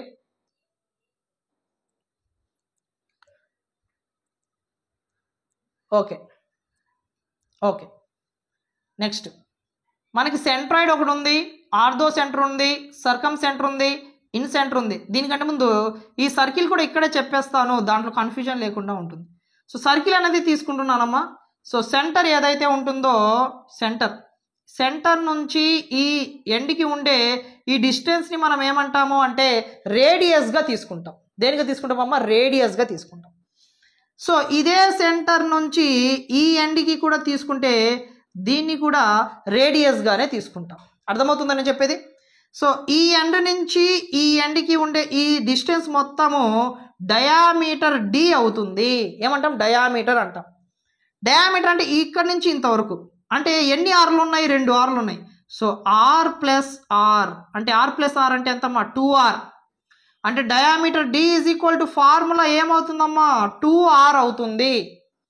ఒకవేళ మనకి రేడియస్ ఫార్ములా ఎలా సార్ అంటే radius R is equal to into ఫార్ములో ఉన్న ఈ 2 ఈజ్ ఈక్వల్కి లెఫ్ట్ సైడ్ వస్తే ఏమవుతుంది, డివైడెడ్ బై అవుతుంది కాబట్టి D/2 అవుతుంది. So R is equal to D/2 అంటే రేడియస్ ఫార్ములా వచ్చేసి మనకి D/2 అవుతుంది, డయామీటర్ వచ్చేసి 2 ఇంటూ R అవుతుంది. ఒకవేళ మనకి రేడియస్ వచ్చేసి 7 సెంటీమీటర్స్ ఇచ్చాడు అనుకుందాం radius. Then find the diameter అన్నాడు అనుకోండి. డయామీటర్ అంటే 2 into r అంటే 2 into 7 14 వస్తుంది. 14 సెంటీమీటర్స్ అన్నది వస్తుంది. ఒకవేళ మనకి డయామీటర్ ఇచ్చేసి రేడియస్ని ఫైండ్ అవుట్ చేయమని చెప్పాడు అనుకుందాం. సో డయామీటర్ వచ్చేసి మనకి 10 సెంటీమీటర్స్ ఇచ్చాడు ఇది మొత్తం కూడా. అప్పుడు రేడియస్ ఏమవుతుంది?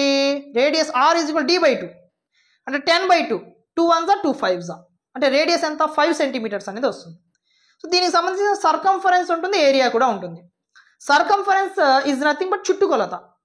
సో మనకి 2D షేప్స్ ఇక్కడ లైన్ సిగ్మెంట్స్తో ఫామ్ అయ్యే వాటిని పెరిమీటర్ అంటాము. కర్వ్ ఉంది కాబట్టి సర్కంఫరెన్స్ అంటాం. సో సర్కంఫరెన్స్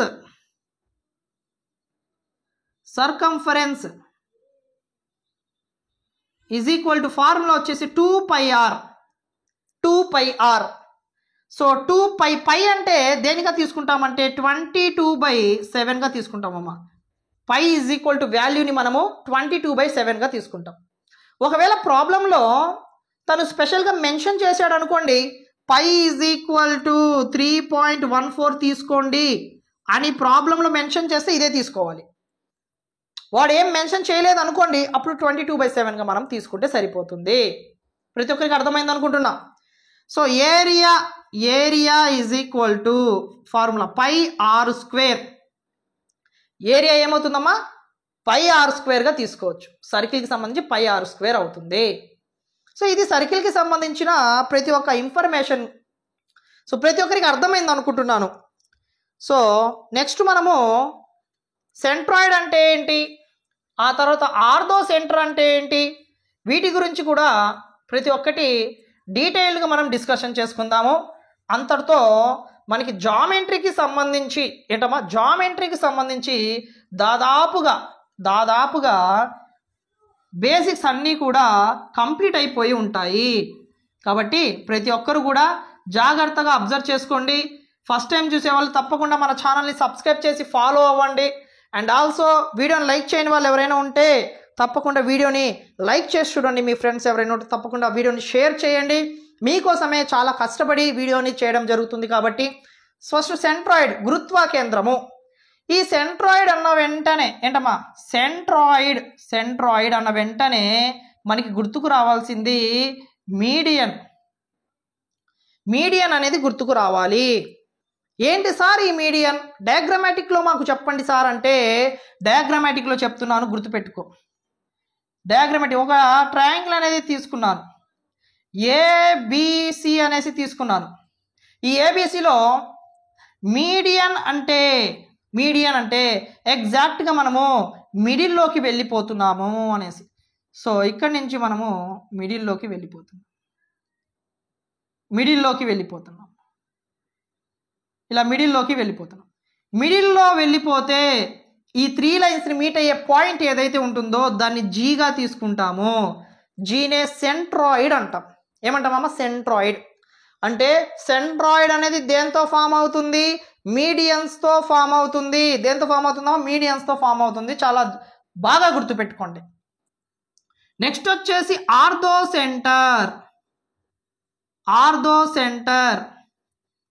సెంటర్ అంటే లంబ కేంద్రము.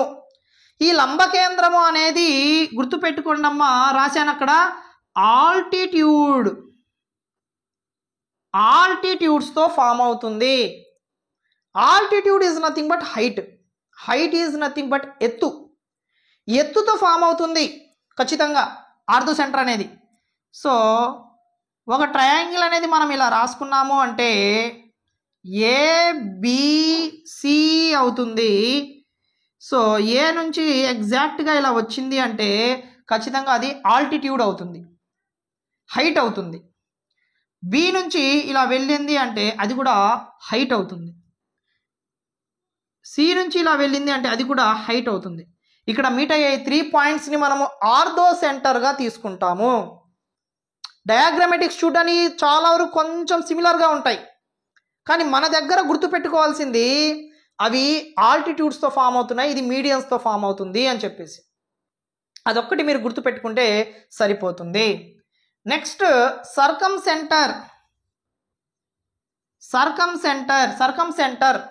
అంటే చుట్టూ కేంద్రము. సర్కమ్ సెంటర్ ఈ సర్కమ్ సెంటర్ అన్న వెంటనే మనకి పర్పెండిక్యులర్ బైసెక్టార్ అనేది గుర్తుకు రావాలమ్మా. Perpendicular bisector. పర్పెండిక్యులర్ బైసెక్టార్ అంటే పర్పెండిక్యులర్ అవ్వాలి, లంబకోణం అవ్వాలి. బైసెక్టార్ అంటే 2 ఈక్వల్ పార్ట్స్గా డివైడ్ చేయగలగాలి.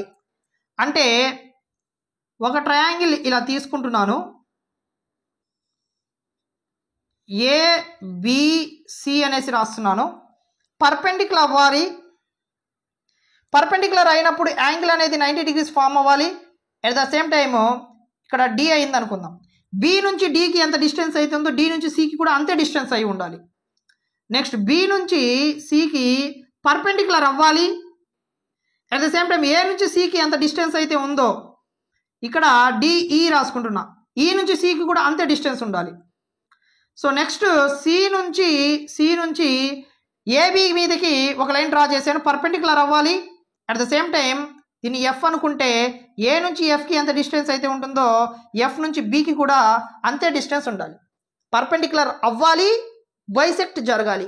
బైసెక్ట్ అంటే 2 సమాన భాగాలుగా విభజించేదాన్నే బైసెక్ట్ అంటాం. ఏదో అయినా ఏ డయాగ్రామ్ అయినా పర్లేదు. ఇప్పుడు మీడియం తీసుకున్నాను, మీడియం అంటే మా మిడిల్లో ఉండాలి.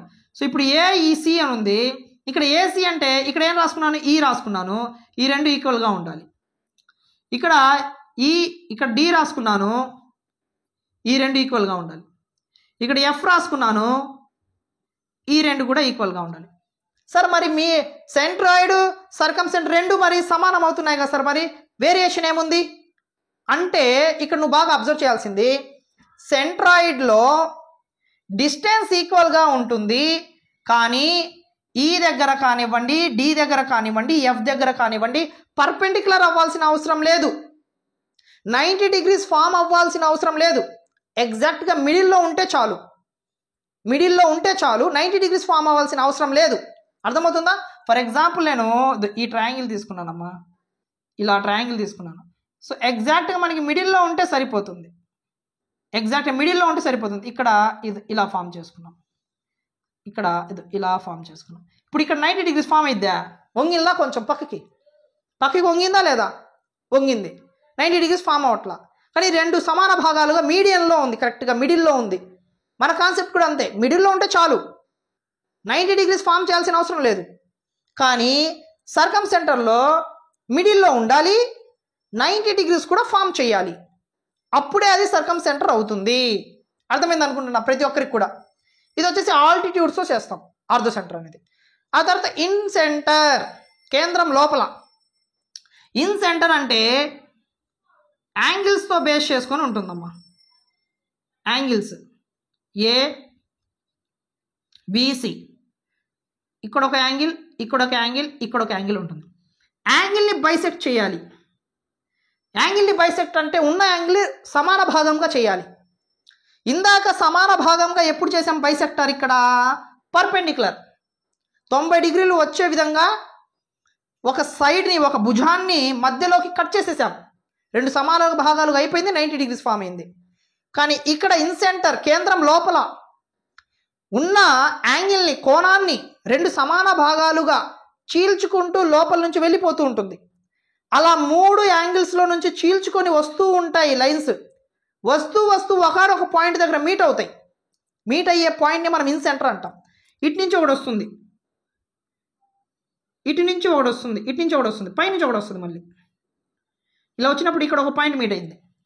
ఈ మీట్ అయిన పాయింట్ని మనం ఏమంటామంటే ఇన్ సెంటర్గా తీసుకుంటాం. సో ఇది మనకి సర్కమ్ సెంట్రాయిడ్ అన్నా, ఆర్థో సెంటర్ అన్నా, సర్కమ్ సెంటర్ అన్నా అండ్ ఇన్ సెంటర్ అన్నా కూడా. సో చాలా జాగ్రత్తగా ప్రతిదీ కూడా నీట్గా ఎక్స్ప్లెయిన్ చేశాను అనుకుంటున్నాను. ఏ టాపిక్ కూడా మిస్ అవ్వలేదు, మనము ప్రతిదీ కూడా డీటెయిల్డ్గా డిస్కషన్ చేసుకున్నాం. సో జామెట్రీ గురించి ఎవరైతే ఇబ్బంది పడ్డారో వాళ్ళందరికీ, అండ్ మెయిన్ మన ఛానల్లో ప్రతిసారి నేను చెప్తుంటాను, మన ఛానల్లో మ్యాథ్స్ స్టూడెంట్స్ కంటే కూడా నాన్ మ్యాథ్స్ స్టూడెంట్స్ ఎక్కువగా ఉంటారు. సో వాళ్ళందరికీ నా ఇంటెన్షన్ ఏంటంటే ప్రతి ఒక్కరికి మ్యాథ్స్ రావాలి, భయం అనేది పోవాలి, మనకు తెలిసిన నాలెడ్జ్ ప్రతి ఒక్కరికి షేర్ చేయాలి అన్న పాజిటివ్ థింకింగ్తోనే ఉంటాను నేను ప్రతిదీ కూడా. సో ఇదే పాజిటివ్నెస్ మీలో కూడా రావాలి. ప్రతి ఒక్కరు కూడా భయాన్ని పోగొట్టుకొని ఒక సబ్జెక్ట్ని ఎందుకు రాదు అనే కసి మీద నేర్చుకోవాలంటే బేసిక్స్ ఉండాలి. బేసిక్స్ మనకి తెలిస్తే చాలు మ్యాథ్స్ అనేది ఈజీగా చేసుకోవచ్చు. సో అలాంటి బేసిక్స్ నా సబ్స్క్రైబర్స్కి నేర్పించి మ్యాథ్స్ మీద భయాన్ని పోగొట్టి ఏ కాంపిటేటివ్ ఎగ్జామ్స్లో అయినా మ్యాథ్స్ నేను చేయగలను అని కాన్ఫిడెంట్ లెవెల్స్ పెంచాలి అనుకున్నాను, పెంచుతున్నాను. సో ఇంతసేపు నాన్ స్టాప్గా కంటిన్యూషన్గా ఎడిటింగ్ కూడా లేదు, అలాగే చేస్తున్నాను. 1 hour పైన వచ్చి ఉంటుంది నాకు తెలిసి వీడియో. ఇంత కష్టపడి చేస్తుంది దాదాపుగా ప్రతి ఒక్కరికి మంచి మార్క్స్ రావాలి, రేపటి రోజున మంచి జాబ్ వచ్చినా కూడా మీ ఫ్యామిలీస్ కూడా బాగా హ్యాపీగా ఫీల్ అవుతాయి. సో అలాగా మీకోసం నేను ఇంతలా చేస్తున్నాను. బట్ నాకు కూడా మీ నుంచి చిన్న సపోర్ట్ ఏంటంటే, ఫస్ట్ టైం చూసేవాళ్ళు కానివ్వండి, తప్పకుండా మన ఛానల్ని సబ్స్క్రైబ్ చేసుకుని ఫాలో అవ్వండి.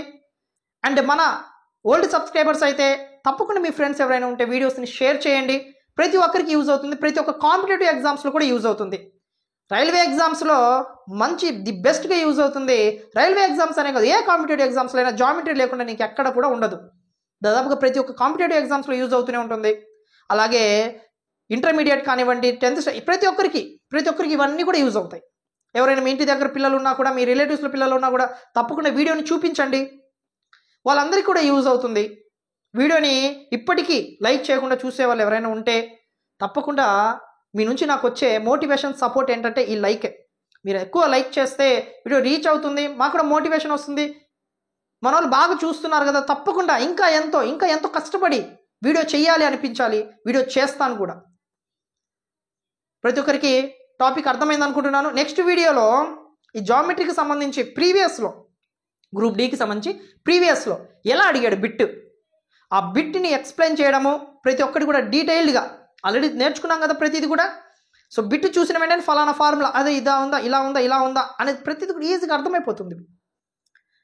సో నెక్స్ట్ వీడియోలో మళ్ళీ మీట్ అవుదాము. So thank you so much. ఓకేనా? Thank you.